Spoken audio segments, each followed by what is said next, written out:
তবে আমাকে নিয়ে তো বলেনি, বলেছে আমার জয়মা তারাকে নিয়ে। হ্যাঁ, তো আমি একটা জিনিস আমি বলি যে যা ইচ্ছে বলুক গিয়ে, আগে মাথায় রাখতে হবে আমার মা, আমাদের মা, আমাদের সবার মা, আগে এটা ভাবা দরকার।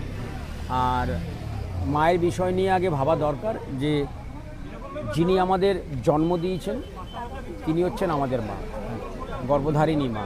আজকে মায়ের নামে কিছু বলার আগে আমার কোনো কষ্ট নেই। আমি বলছি না যে তুমি বললে এবং সেই জায়গা থেকে যে মাকে বলা, সেটা হয়তো ওর ভালো লেগেছে, ও বলেছে।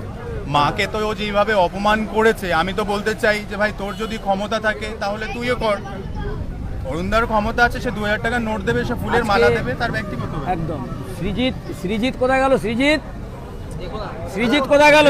দাঁড়া, ডাকবো আমি। এই জায়গা থেকে আমার একটা কথা, আমি সৃজিত